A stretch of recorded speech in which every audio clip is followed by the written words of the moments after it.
Alors pour faire du tofu maison, c'est très simple, on a besoin d'1 litre de lait de soja, un peu d'eau, du chlorure de magnésium ou du nigari qu'on peut trouver en magasin bio.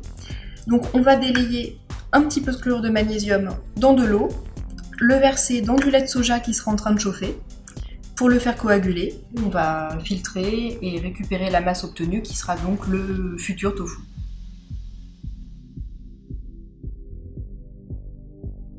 Maintenant, je vais dissoudre une cuillère à café de chlorure de magnésium ou nigari dans un peu d'eau.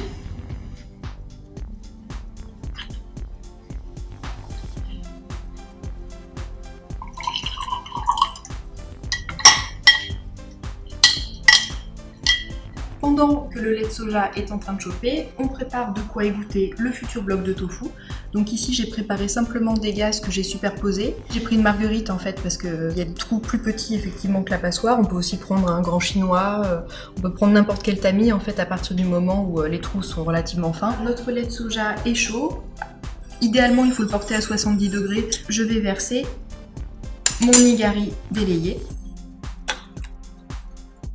et je vais mélanger très lentement et on va laisser reposer quelques minutes jusqu'à ce que ça tiédisse et que ça commence à coaguler si on veut un tofu aromatisé. Donc on va pouvoir mettre des épices, des herbes, du thym, du curcuma, des fines herbes. Donc l'idée c'est de mettre à peu près une cuillère à café d'épices, effectivement pour du curry ou du curcuma par exemple. Si on utilise des herbes fraîches ciselées, on monte à une cuillère à soupe. Si on ajoute des noisettes concassées par exemple, c'est pas mal du tout, ou des pignons torréfiés, on va mettre aussi à peu près 2 cuillères à soupe. On dose effectivement après selon ses goûts. On va pouvoir égoutter le tofu, donc on va y aller très progressivement, on peut le verser vraiment plusieurs fois.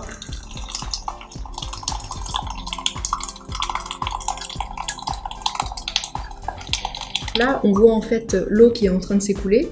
Donc c'est complètement l'eau qui était présente dans le lait de soja, qui a été dissociée en fait de la matière sèche, donc c'est-à-dire des protéines et des lipides en fait du soja. Et cette eau, elle est vraiment complètement limpide. Alors attention, elle a un goût de chlorure de magnésium, donc ne pas la boire, ça sert à rien. Là, ça fait 1 minute à peu près qu'on l'a versé, et on voit vraiment qu'il a déjà une forme et une texture.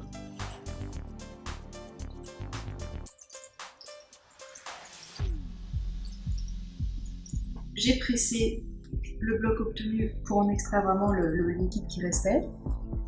Je vais le peser. Donc avec 1 litre de lait de soja, on a environ 300 g de tofu. Et ensuite, pour lui donner une forme, on va simplement l'installer avec sa gaze dans une boîte rectangulaire. Ici, vous pouvez lui donner n'importe quelle forme.